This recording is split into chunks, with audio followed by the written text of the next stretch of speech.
San ka ba galing? Bigla ka nalang nawala. Salubong ni Melissa sa kanya at ikinawit ang braso sa bewang niya.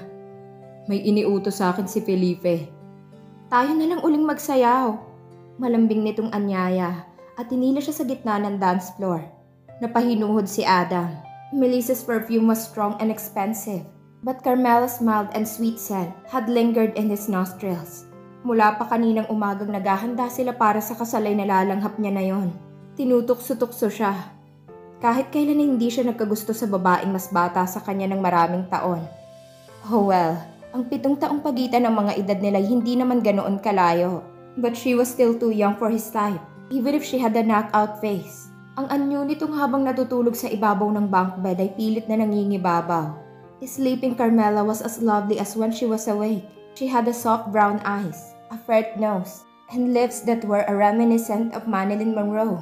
And he never even thought that a perfect set of white teeth could look so nice. But it did on her when she smiled. My God, the brat knew her own attraction and used it to her own advantage. Napaatras pa siya nang kumilos ito at tumagilid. Hindi ito nagising. Subalit nalilis ang wraparound nitong palda at nahantad sa kanyang hindi niya dapat makita. He had seen half of her thighs. He had stopped breathing, literally, when he saw that she wore thong. Nararamdaman niyang paggiti ng pawis sa noo niya. Iglap niyang inalis ang agaw sa isip niya at dinampot ang kumot sa dulo ng kama at itinakip dito. Hey! Masuyong sabi ni Melissa. Tatayo na lang ba tayo rito sa gitna? He swirled her around obligingly. Nang sadyang idikit ni Melissa ang katawan sa kanya, ay ibang katawan na naiisip niyang gumagawa niyon. He could vividly imagine Carmela rubbing her thighs against his. Adam inwardly cursed the physical response of his body that went the mental image he had for Carmela. Kainis. The last thing he needed was to complicate his life further by lasting after Felipe's daughter. Oh, Adam! Puno ng pagnanasa at pagmamalaki sa sariling tumingala ito sa kanya. Nagsasayaw lang tayo, pero hayan at ibiniti nitong sinabi at niyuko ang nasa pagitan ng mga binti niya. And then she smiled slightly. Hindi kumibo si Adam. Hinayaan niyang isipin ni Melissa na ito ang dahilan ng wala sa panahong arousal niya. Lumipas ang 1 linggo na hindi nakita ni Carmela si Adam. Pero sa naririnig niyang pag-uusap ng papa niya at ng bago nitong asawa ay nalaman niyang malimit ito sa asyenda. Nang hapong yun ay nababaan niyang kausap ng papa niya si Jack. Agad na tumayo ang kababata pagkakita sa kanya. Hello, Jess. Bati nito. Hi, napasyal ka. Ipinagpapaalam ka ni Jack sa akin na mangangabayo kayo, iha. Ani Felipe. Matagal na rin namang hindi tayo nakakapag-horseback riding, Jess. The last time was in high school. Marunong ka pa bang mga bayo? Wala siyang balak mga bayo, pero hindi niya mapapalampas ang paghahamon sa tinig nito. She grinned at him. Alalahanin mong mas una akong natutong mga bayo sa'yo, Jack. Magtungo kayo sa kwadra, iha. At hingin mo kay Manong Berto ang mga kabayong dapat niyong gamitin. Si Manong Berto ay asawa ni Nana Sela, ang yaya niya. Magkasamang tinungo ng 2 kwadra. 2 makisig na istalyo na nilagyan ng sahiya ni Manong Berto para gamitin nilang 2. Sasampan na lang sa kabayo niya si Carmela nang mapuna ang isang lalaki at makisig na kabayo sa isang stall.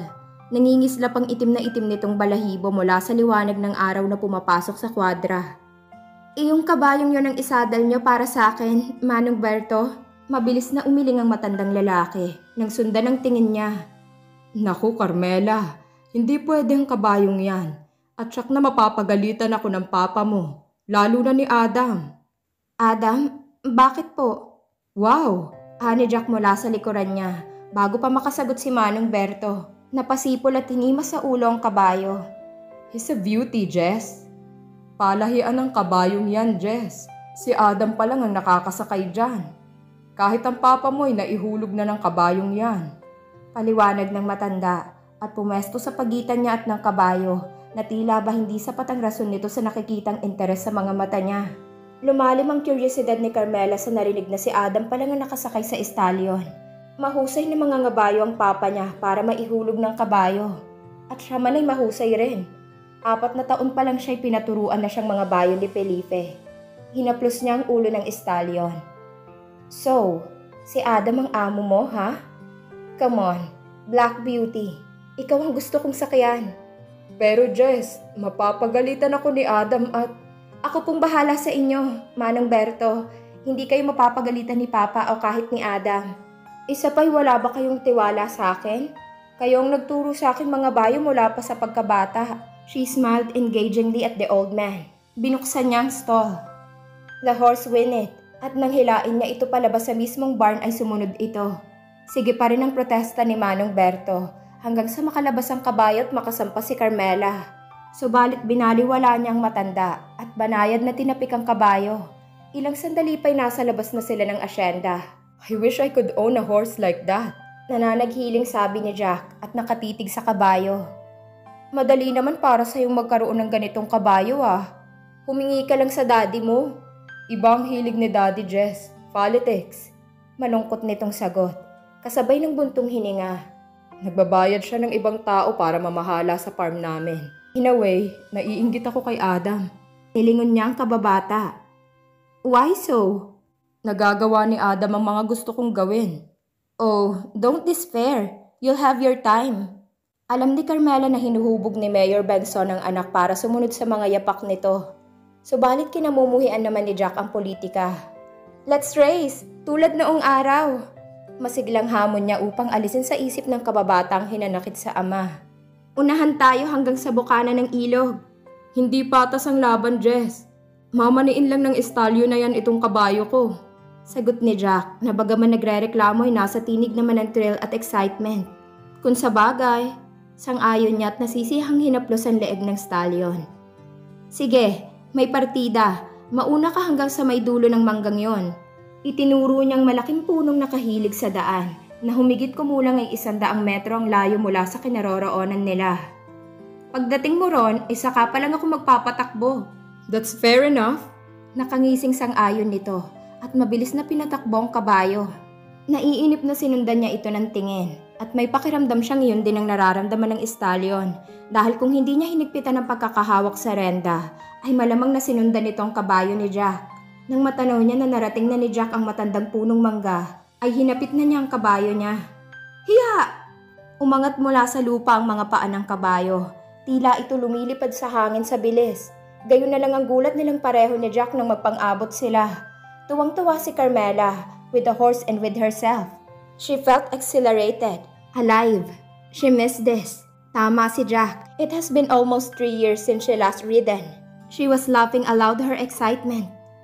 Sa palagay niyo, Manong Delphine, matatapos ba bukas ang paghihimalay? Tanong ni Adam sa katiwala ng asyenda. Tansya ko, Adam. Kung hindi nasira ang makina ay malamang natapos na yun kahapon. Sagot ni Manong Delphine. Mabuti kung ganon. Pagkatapos ng pagsasako ay dun muna ako sa kabila ng 2 araw. Nasimulan na ang pag-aani kahapon. Ayokong mahati ang panahon ko sa pagpaparoot pa rito. Itinuon niya ang mga mata sa mga tao at makinang naghihimalay. Uuwi na muna ako, Manong Delphine. Titingnan ko naman sa kabila. Tatalikod na sana siya nang mapunang wala sa kanyang atensyon ng kausap. Nakatitig ito sa kung saan sa nanggigilalas na anyo. Sinundan niya ang direksyon ng hinahayo ng mga mata ni Manong Delphine. Mula sa kinatatayuan niya ay nahagip niya ng paningin ang pagdaan ni Carmela. Halos nawala ng kulay ang mukha niya nang makita ang kabayong sinasakyan nito. Sinasakyan niya si Toro. Maugyod, Adam. Tinghali og unsay mahibato. Kinakabahang sabi nito na ang ibig sabihin ay baka kung anong mangyari. Abruptly, tinakbo ni Adam ang kabayo niyang nasa di kalayuan at marahas na hinatak ang tali nito sa may puno ng nyog at pagkatapos ay sumampa. Hindi nito aabutin si Carmela kung sa regular na ruta siya hahabol. Magkahalong galit at pag-aalalang nakabadya sa mukha niya habang mabilis na hinapit ang sariling kabayo. Natitiyak niyang napilit nito si Manong Berto na sakyan si Toro. Hindi susuway ang matanda sa bilin, lalo't alam nitong mapanganib para sa sino mang sakyan ng estalyon na bago-bago palang pinapaamo. Kainis, that brat. Pipilipiti niya ang leeg nito sa katigasan ng ulo. Pinahihinto ni Carmela ang kabayo dahil nararamdaman niyang wala na ito sa kontrol niya. Nagsisimula na rin siyang kabahan dahil nang lumingon siya hindi na niya matanaw si Jack. Napakalayo na ng agwat niya mula rito. Ho! Ho! Malakas niyang sigaw, subalit ni hindi humihina ang takbo ng estalyon at sa halip ay lalo pa yatang bumibilis. Muntik nang tumama sa mukha niyang isang sanga ng kawayan na nakaharang sa daan kung hindi siya nakaiwas at nakayuko kaagad. Walang anumang tinatalo ng istalyo ng mga nakaharang na patay na puno sa dinadaanan nito. Ang katuwaan at excitement na nadarama niya ay kanina pa naglaho nang hindi niya mapigil sa mabilis nitong pagtakbo ang kabayo at ang humalili ay takot. Humihiyaw na siya sa pagpapahinto pero hindi siya nito pinakikinggan at niyayakap na niya ang leeg ng kabayo upang hindi siya maihulog. Hindi maisip ni Carmela kung kailan hihinto sa pagtakbo ang kabayo at kung hanggang saan sila makararating. Nakadarama na siya ng sindak at nagiinit na ang sulok ng mga mata niya nang marinig niyang may humahabol sa kanila at iniisip niyang si Jack at nilingon niya. Si Adam, ilang di pa pang layo mula sa kanya. Nang makita niyang humahabol ito ay bahagyang naibsan ng takot niya. Still, the horse was running on its own course. Hatakan mong mahigpit ang renda, Jess! Hindi maunawaan ni Carmela ang isinisigaw nito. Halos mabingi siya sa lakas ng hanging humahampas sa mukha niya. Hindi gustong latiguhin ni Adam ang sinasakyang kabayo. Subalit kailangan niyang abutan si Carmela bago maging huli ang lahat. Talampas ang tinutungo nila. Hiya! Storm! Magkasunod na halos ang dalawang kabayo. Marahil kung hindi rin magandang uri ang sinasakyan niya, ay hindi iyon makalalapit man lang sa palahi ang istalyon. Adam! Anong gagawin ko? Sigaw ni Carmela sa nagpapanik na tinig. The horse wouldn't stop! Pull the rein harder, honey! Pilit niyang kinakalma ang muka at tinig. Hindi niya gustong magpanik ng husto si Carmela. Nakita niyang panlalakas nito ng hilain ang renda ng kabayo. Subalit dala marahil ng sindak at takot, ay bahagyanan nitong mahila iyon. Umaagapay na siya halos. Ho! Toro! Ho! Sinikap niyang abutin ang rendang hawak ni Carmela. Ho! Toro! Ho! Ulit niya sa mas malakas at otorisadong tinig. Bumagal ng kaunti ang takbo ng kabayo nang marinig ang pangalan nito at ang tinig ni Adam. Sinamantala niya yon at mabilis na inilapit si Storm at hinablot ang renda mula sa mga kamay ni Carmela. Ho! Toro! Ho! Mahigpit niyang hinila pa kanan ng istalyon, kasabay ng pagsigaw ng pangalan nito at pagpapahinto. Ilang sandali pa'y naglalakad na lang ang kabayo. Hindi na hinintay pa ni Carmela si Adam at agad na tumalon mula sa kabayo. Nang sa paglapat ng mga paa nito sa damuhan, ay matuunan ng pansin ang dako pa roon. Ang mismong kabayanan ang natatanaw nito sa ibaba. Nanlaki ang mga mata nito. Nasa pinakamataas na bahagi sila ng lupaing yon. Ilang di pa na lamang ang layo nila. At kung hindi napahinto ang kabayo ay mahuhulog silang pareho nito sa talampas. Sa ibaba ay mga salasalabat na nag-uusli ang bato dahil ang ibaba niyon ay ang ilog na naghihiwalay sa dalawang asyenda. Nanlalambot na bumigay ang mga tuhod ni Carmela at napaupo. Pagkatapos ay tuluyan na nitong inilatag ang katawan sa makapal na damuhan. Magkahalong sindak at pagkahapo ang nararamdaman. Nilapitan ito ni Adam matapos itali sa mga puno ang dalawang kabayo. Tinunghayan niya ito. Nakapikit ang mga mata nito dahil nasisilaw marahil sa liwanag ng panghapong araw. Nakasabog sa damuhan ng mahaba at nagrarayot na kulot ng buhok nito. Nagbago ang ekspresyon ng mukha niya. He gazed down at her softly. Ang buhok nito ay tila isang napakagandang frame para sa isang napakaganda ring mukha. Bumaba ang mga mata niya sa blusa nito na natanggal ang dalawang botones dala marahil sa nangyari kanina. Nasisilip niya na tumaas baba ang dibdib nito sa mahinang paghingal nito. Muling tumigas ang mukha niya. Button your blouse, Carmela. He commanded angrily. Nagulat si Carmela sa narinig. Nagmulat ng mga mata at napabangon at napaupo nang wala sa panahon. What are you? Hindi nito natapos ang sasabihin nang mapuna kung saan nakatuon ang mga mata niya. Her cheeks colored as her fingers fumbled with her blouse's buttons. Sinong nagpagamit sa'yo ng kabayong yan? Galit na tanong ni Adam. Sabay lingon sa nanginginaing istalyon. Hindi makaapuhap ng isasagot si Carmela. She was gaping at him, innocently, unwittingly seductive. For goodness, Carmela, huwag mo akong tingnan ng ganyan. Naguguluhang napatitig ito sa kanya. Anong ibig mong sabihin? Kainis. He muttered and then looked around him in frustration. He took a deep breath before he returned his gaze to her. Ipinagamit ba sa'yo ni Manong Berto si Toro? Hindi. Pinilit ko siya. She was stammering. Hindi siya pumayag na gamitin ko ang istalyon, Adam. Pero nagpilit ako. Pinilit mo? He said incredulously. At natitiyak kung sinabi niya na sa'yo kung anong uri ng kabayo si Toro. Pero nagpilit ka pa rin sakyan ito. Napayuko ito. May bahagyang remorse na gumuhit sa magandang muka. Pagkatapos ay tumayo at pinagpagan ng pantalong maong ng mga tuyong damot tumingala sa kanya. Alam mo ba, Adam Martinez, na ikaw pa lamang ang kauna-unahang tao na sumigaw sa akin. Sisigawan kitang muli, Carmela. At kahit na sinong tao kung kinakailangan. Sa pagkakataong yun ay hindi siya nagtaas ng tinig, pero higit na mabalasik ang tono nito kaysa ng sumisigaw. Humakbang siya palapit dito, at bago pa makaatras si Carmela ay nahawakan na niya ito ng mahigpit sa braso at hinila patungo sa gilid ng talampas. Natanaw niyo na yan kanina, hindi ba? He said furiously. Tignan mo uli. Diyan ka pupulutin kung hindi kita natanawan kanina. For a while he felt the terror run through his veins. Had he not stopped the horse in the atom of time? Nakadama ng pagkalula si Carmela. Napapikit at humawak sa polo shirt niya. Nalanghap niya ang amoy ng shampoo mula sa buhok nito na inililipad ng malakas na hangin. Mas na para sa sarili ang galit. Hinatak niya itong muli palayo sa bangin. Pinagbuhol-buhol ng babaeng ito ang damdamin niya. Adam, ani Elaine ng gabing mag-usap sila bago ang kasal nito kinabukasan. Gusto kitang paalalahanan tungkol kay Carmela. She is very pretty, strong-willed, and spoiled by her father.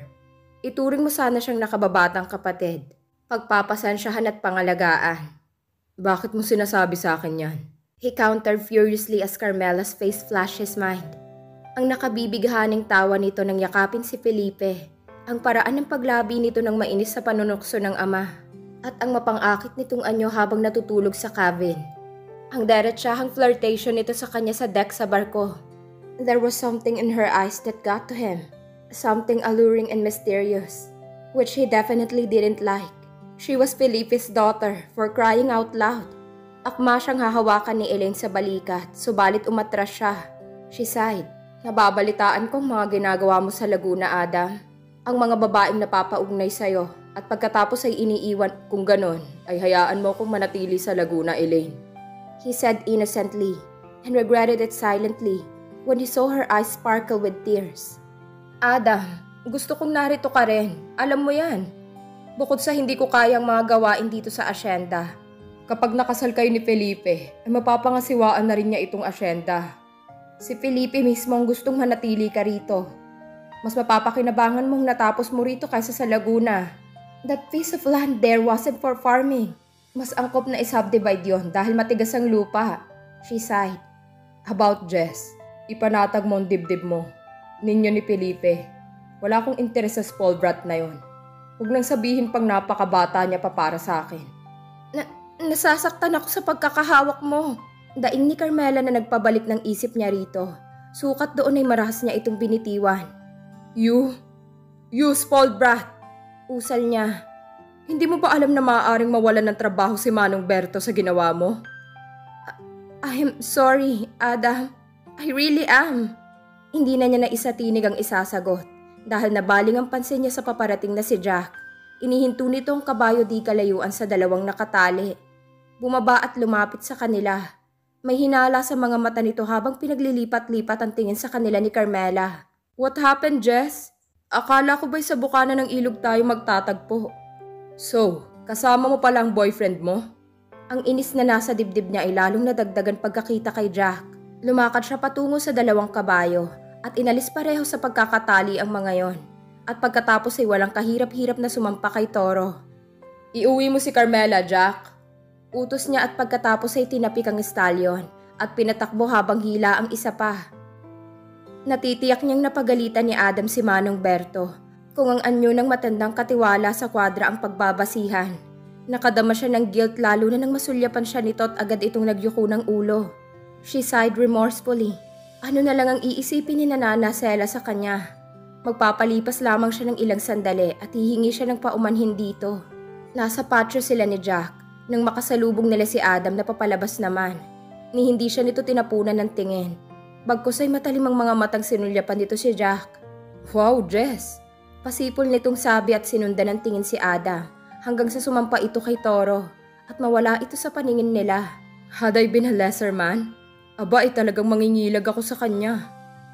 I'm sorry, Jack. Kung naspoil ko ang araw na to. Ikwinento niya rito kaninang pauwi silang buong pangyayari at kung bakit nagagalit si Adam. Ito man ay nasindak din ng matanto ang sanay kinahinatnan niya kung hindi sila nahabol ni Adam. Sinisi rin nito ang sarili